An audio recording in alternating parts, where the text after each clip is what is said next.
Saudações! Sejam bem-vindos e bem-vindas à segunda videoaula do projeto Oficinas de História. Na videoaula anterior, discutimos sobre o conceito de educação histórica e como ele nos ajuda a melhor compreender o papel das aulas de história na formação de crianças e de jovens. Também refletimos sobre como as fontes históricas são o meio pelo qual confirmamos que algo aconteceu, quando aconteceu, onde aconteceu e quem participou. Por isso que sem fontes históricas não é possível produzir conhecimento no campo da história. Nesta videoaula, vamos nos debruçar sobre o porquê e como podemos nos apropriar das fontes como material didático para o ensino de história no nível fundamental, com foco nas estratégias para o uso de fontes textuais. Para nos ajudar nessas reflexões, temos os textos 2 e 3. É muito importante que a leitura desses textos seja feita antes de você assistir a essa videoaula. Se você ainda não fez a leitura dos textos, eu recomendo que interrompa o vídeo agora, tire um tempo para ler os textos e depois retorne. Lembre-se que há tarefas esperando você na nossa sala virtual no Google Classroom. Realizar as tarefas é requisito obrigatório para a obtenção do certificado do curso. Outra coisa importante é que, enquanto assiste a esta videoaula, você anote suas dúvidas e questionamentos e faça o mesmo quando ler os textos. O objetivo dos encontros virtuais é justamente tirar dúvidas e responder a questionamentos sobre as videoaulas e os textos.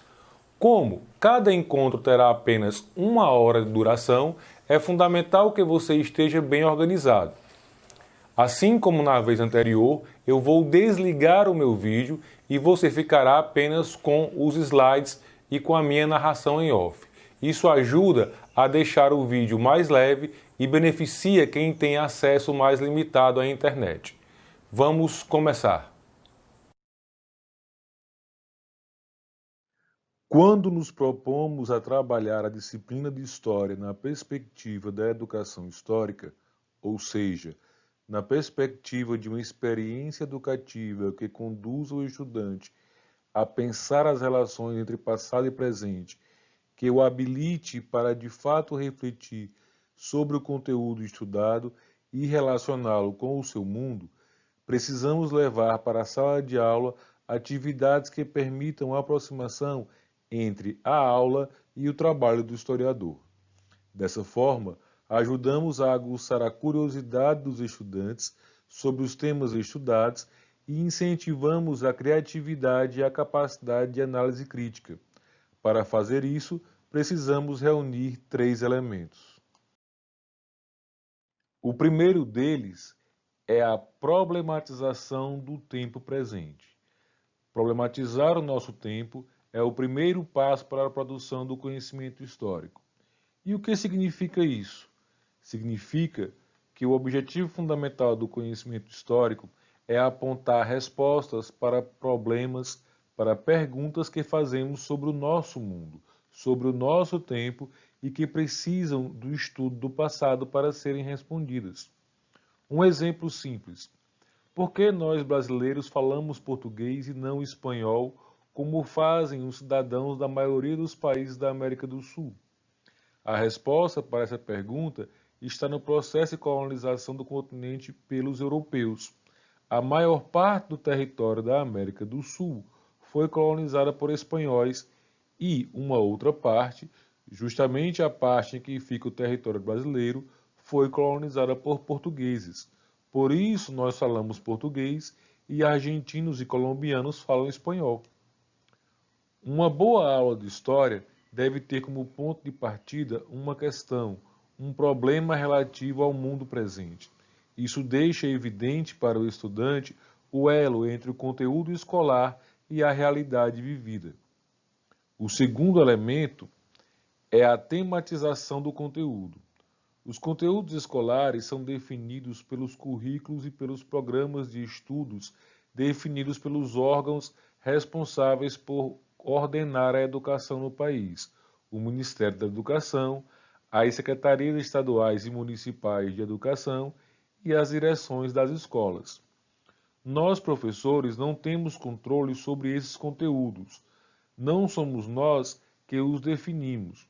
No entanto, temos o poder de definir como eles serão abordados e quais temas devem ser objeto de maior atenção e aprofundamento.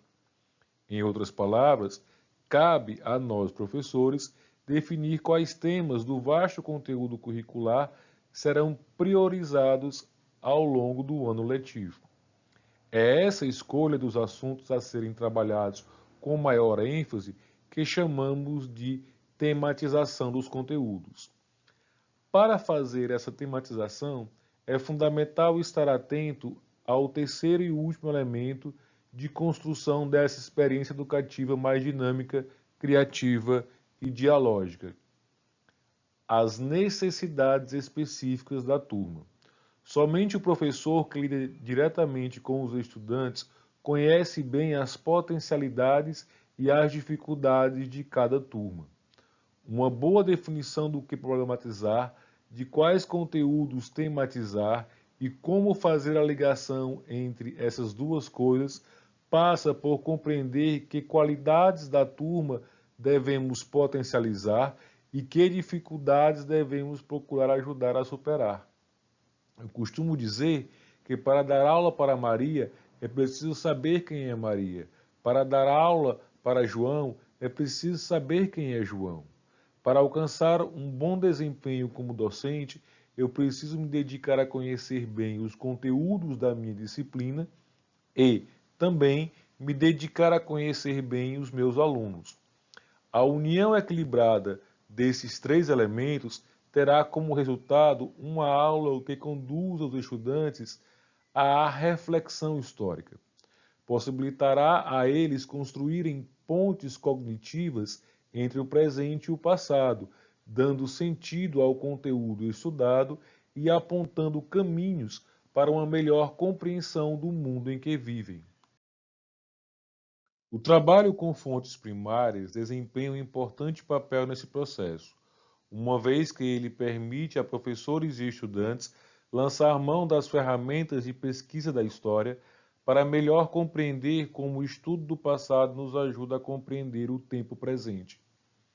De acordo com a definição de fonte histórica que vimos na videoaula anterior, tudo aquilo que o ser humano produziu guarda elementos que podem nos ajudar a compreender o passado.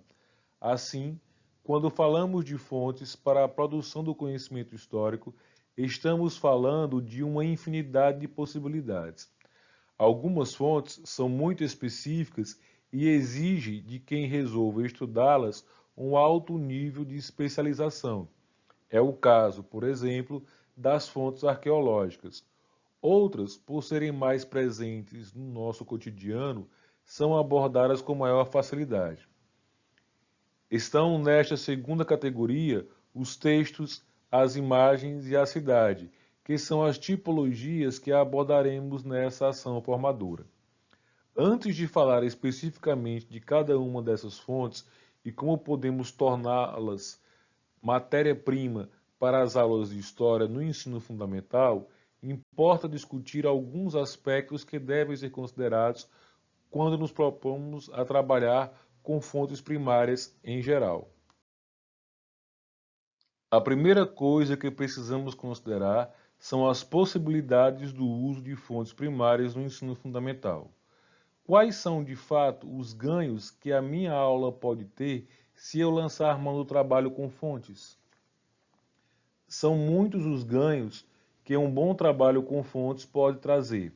Alguns deles são dinamismo, levar para a sala de aula temas não contemplados no livro didático, inserir o estudante como sujeito do conhecimento, dar maior concretude ao conteúdo e às operações históricas, e instigar o estudante a investigar seu mundo e suas relações com o passado.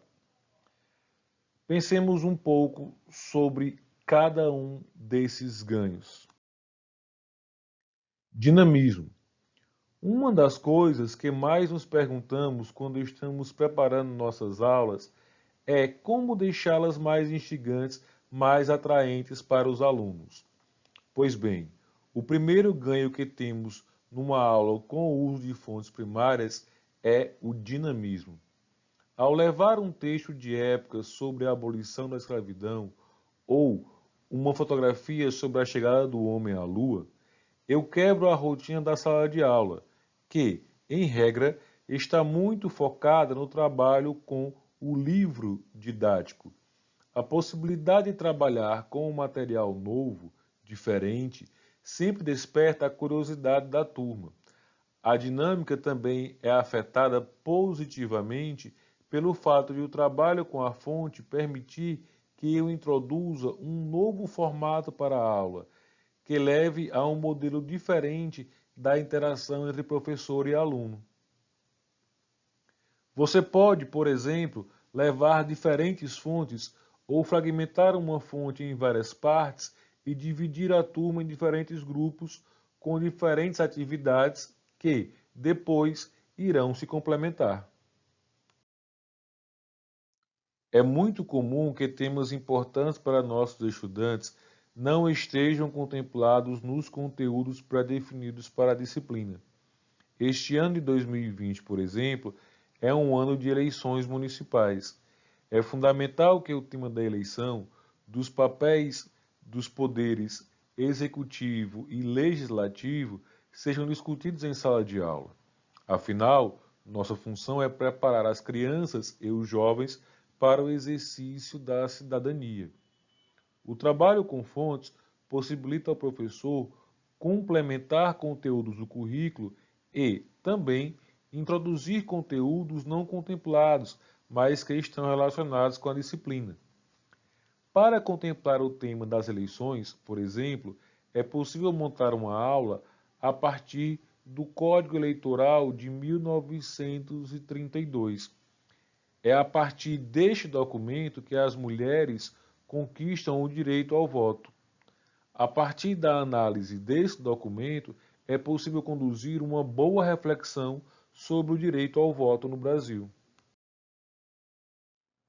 Tornar o estudante um agente ativo do seu próprio processo formativo é outro grande desafio que enfrentamos.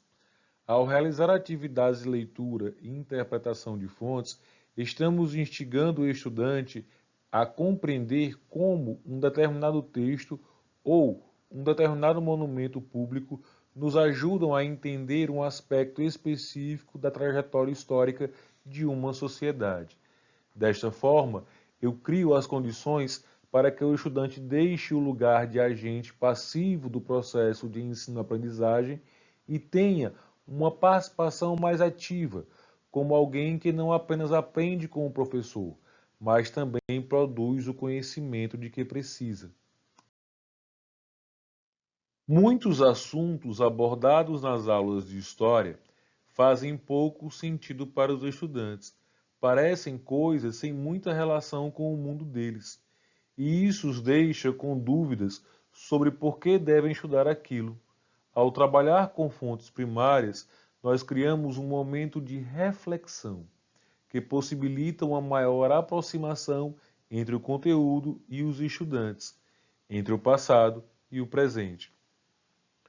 Um modo de fazer isso é ligando um determinado lugar da cidade em que o aluno vive com o tema estudado. Por exemplo, quando estudamos o Egito Antigo, vemos que um dos campos de maior contribuição daquela civilização para o nosso mundo foi a arquitetura. Entre os diversos padrões arquitetônicos criados pelos egípcios antigos está o obelisco.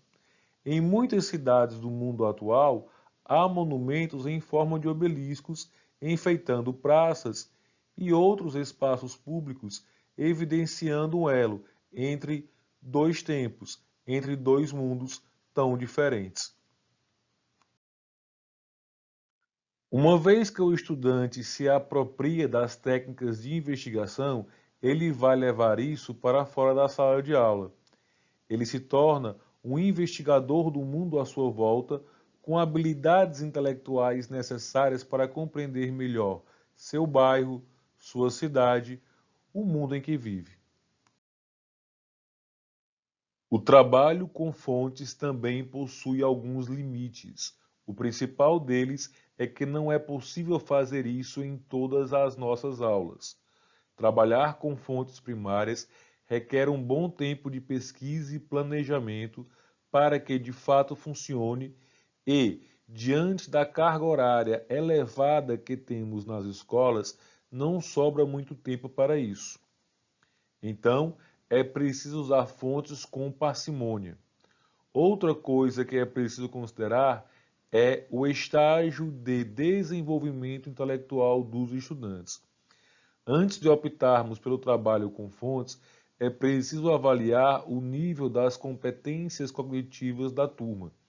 Essa avaliação é fundamental para definir o tipo de fonte que vou utilizar e quantas vezes vou fazer atividades com fontes ao longo do ano.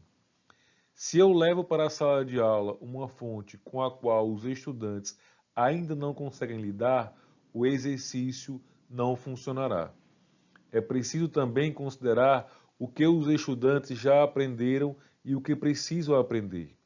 E isso não apenas na área de história. É preciso considerar, por exemplo, a competência para a leitura. Se meus alunos estão numa fase em que precisam desenvolver a leitura, eu posso optar por uma fonte escrita e até coordenar com a professora de língua portuguesa uma atividade em conjunto. Ou seja, eu preciso considerar as competências educativas já desenvolvidas e aquelas por desenvolver.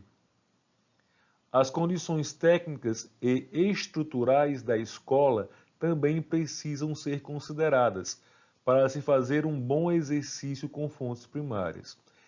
De nada vai adiantar eu montar uma aula em torno da análise de um filme se eu não tenho como fazer uma projeção de qualidade na escola. A escolha das fontes é limitada pelas condições que a estrutura escolar nos proporciona. E eu garanto a vocês que, por mais restrita, por mais limitada que seja a estrutura de uma escola, há sempre um caminho para montar aulas com o uso de fontes. Por fim, eu preciso olhar para mim mesmo e pensar na minha formação, nas minhas competências teórico-metodológicas para o trabalho com fontes. Será que eu tenho o conhecimento necessário para trabalhar com filmes ou eu estou mais familiarizado com o trabalho com os textos? Todos esses elementos devem ser considerados antes de fazer a opção pelo trabalho com fontes em sala de aula. Eles dão os limites do que é possível e do que não é possível ser feito. E eu repito, há sempre um caminho, há sempre uma forma de tornar possível o trabalho com fontes nas salas de aula do ensino fundamental. Para concluir a discussão mais geral sobre o uso de fontes em sala de aula, importa falar de alguns passos fundamentais que precisamos dar na condução de um exercício com fontes em sala de aula, seja qual for o tipo de fonte escolhida. Identificar a fonte. Ao apresentar a fonte para a turma, eu preciso indicar alguns elementos básicos para a sua identificação, como a sua tipologia, qual o ano da sua produção, o lugar da sua produção e a autoria. Por exemplo, se eu levo para a sala de aula uma cópia da Lei Áurea, eu preciso dizer que é um documento oficial de caráter normativo que foi editado no ano de 1888 pela então governante do país, a Princesa Isabel. Feita a identificação da fonte, é preciso evidenciar para a turma como ela se relaciona com os conteúdos da disciplina, seja para complementá-los, seja para ampliá-los. Cumprido os dois primeiros passos, eu preciso propor à turma um problema de pesquisa. Eu preciso lançar aos alunos uma ou mais questões cujas respostas sejam buscadas na análise da fonte escolhida. Por fim, é preciso, junto com os estudantes, construir, a partir do trabalho com a fonte, uma compreensão do tema estudado. Esses são os 4 passos elementares a serem dados, independente do tipo de fonte com a qual eu esteja trabalhando. Agora vamos falar sobre os aspectos específicos do trabalho com documentos textuais.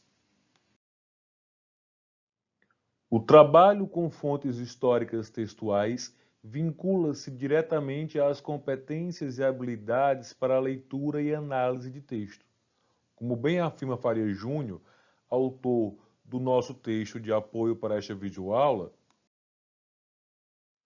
o professor precisa fazer com que o aluno seja capaz de questionar o que está escrito no texto e não aceitar passivamente o que o autor diz, a fim de que ele possa se tornar um sujeito ativo no processo de leitura.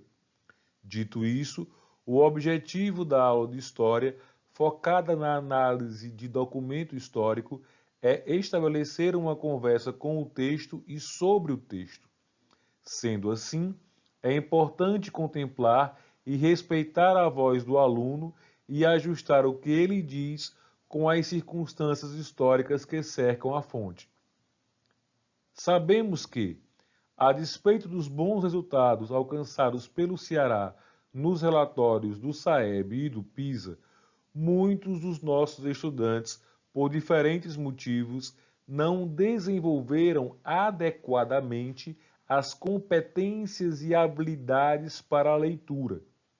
Esse cenário impõe um questionamento. É possível trabalhar com fontes textuais em turmas com estudantes que não desenvolveram plenamente a leitura? A resposta é sim, é possível. Aliás, mais que possível, é necessário. O desenvolvimento das competências de leitura e escrita não é responsabilidade restrita aos professores e professoras de língua portuguesa.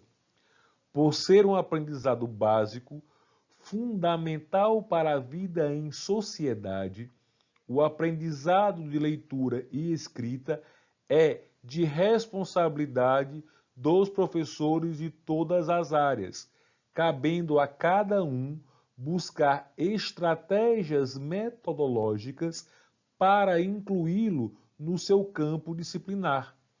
Nesse sentido, o trabalho com fontes textuais é uma boa oportunidade dos professores de História para aprofundar temas específicos da disciplina e também contribuir para o aperfeiçoamento da leitura entre os estudantes.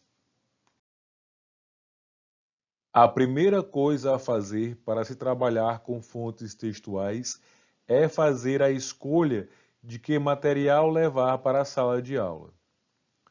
Como escolher a fonte correta? Como escolher um texto que vá de fato cumprir o duplo papel de contribuir para a educação histórica e para o aperfeiçoamento das competências de leitura dos estudantes? Alguns elementos precisam ser considerados nesse momento da escolha. A primeira coisa a ser considerada é o tema que irá se trabalhar com o recurso da fonte textual. Como já vimos aqui, o trabalho com fontes primárias é algo que demanda um considerável tempo de preparação e de execução, o que não permite que seja feito em todas as aulas. Por isso mesmo, é preciso saber escolher os temas que serão trabalhados com o recurso das fontes. O ideal é que esta escolha ocorra antes do início do ano letivo, no período de planejamento pedagógico, dando preferência aos temas que você considera que são os mais relevantes dentre aqueles previstos pelo currículo. A escolha antecipada dá mais tempo para organizar bem a aula e cumprir as demais etapas. Uma segunda coisa a ser feita é uma avaliação do nível da turma. Há que se considerar o nível de conhecimento da área de História e, aí, não apenas de informações, mas, sobretudo, de operação do conhecimento histórico. e tem que ser considerado também o nível de leitura. Por isso, não é recomendável lançar mão do trabalho com fontes textuais nas primeiras aulas. Estas primeiras aulas devem ser dedicadas à produção de um diagnóstico que oriente você na escolha do material. Por fim, é preciso tentar buscar uma fonte textual que, além de ter relação com o tema escolhido, de estar adequada ao nível da turma, tenha a capacidade de estabelecer uma ponte entre o conteúdo estudado e o mundo dos estudantes. Essa ligação não precisa estar no conteúdo, ela pode estar na forma. Uma forma interessante de conciliar esses elementos é trabalhar com letras de músicas. Esta é parte da letra de um rap, estilo musical que faz muito sucesso entre os estudantes, especialmente aqueles das séries finais do ensino fundamental. Rap Rua 14 é um grupo de hip hop de São Paulo. Como o próprio nome diz, é uma letra que fala sobre escravidão. A grande vantagem do uso dessa letra de música é que ela nos possibilita fazer uma boa interconexão entre passado e presente, discutindo como um tema dos séculos XVI a XIX é tratado por um grupo musical de jovens do século XXI. E como é que eu faço isso? Pois bem, o trabalho com fontes textuais em sala de aula é composto de basicamente 5 movimentos. Fazer uma breve apresentação do texto, falando sobre sua origem, sua forma e tudo mais que você julgar necessário para os estudantes entenderem com que material estão trabalhando. Fazer, junto com os estudantes, uma leitura exploratória do texto que permita aferir o nível de domínio do vocabulário e compreensão gramatical do texto. Após a leitura, havendo palavras que a turma desconhece, conduzir uma breve pesquisa no dicionário sobre os significados destas palavras. Leitura problematizadora. Esse é o momento de aprofundar o exercício de leitura, no qual os estudantes devem ser estimulados a analisar qual o assunto do texto e sob que perspectiva ele é abordado. Esse é o momento de propor questões para a reflexão dos estudantes, levantar problemas que conduzam a uma reflexão sobre o tema e suas conexões com o tempo presente. É nesse momento que devemos valorizar as iniciativas dos estudantes e seus conhecimentos prévios sobre o tema, ajudando-os a se perceberem como sujeitos ativos na produção do conhecimento. A partir das reflexões dos estudantes, devemos introduzir o tema da aula. Isso pode ser feito por meio do livro didático, por exemplo. É hora de estimular a construção de relações entre a fonte e o conteúdo da disciplina. Por fim, devemos estimular os estudantes a fazerem pesquisas complementares sobre o tema, por meio de tarefas que estimulem o uso da biblioteca, buscas na internet, conversas com os pais, enfim, que os levem a se utilizar de outros espaços e a interagir com outras pessoas com as quais possam aprender mais sobre aquele assunto da aula. Uma das tarefas mais importantes do trabalho com fontes é desenvolver entre os estudantes a curiosidade e o gosto pela pesquisa. Dois tipos de fonte textual bastante interessantes para o ensino fundamental são os jornais e a literatura. A imprensa escrita é uma fonte muito rica e diversa. Em jornais e também em revistas antigos e atuais, é possível encontrar textos sobre os mais variados temas. O mesmo ocorre com a literatura, que é sempre uma boa aliada para nos ajudar a compreender o contexto de épocas passadas. nos ajudar a conhecer os hábitos alimentares, as formas de trabalhar, as formas de se divertir, nos ajudar, enfim, a compreender melhor esse outro mundo que é o passado e em que aspectos ele é diferente e em que aspectos ele é semelhante ao nosso tempo. Nos dois casos, é indicado estabelecer um diálogo com o professor ou com a professora de língua portuguesa para que aquela disciplina adote o mesmo material, discutindo com os alunos aspectos da escrita jornalística e literária. Bem, é isso. Eu fico por aqui. Lembrando que nesta semana temos encontro virtual. O link para a sala do Google Meet já foi enviado para os e-mails de vocês. Até lá!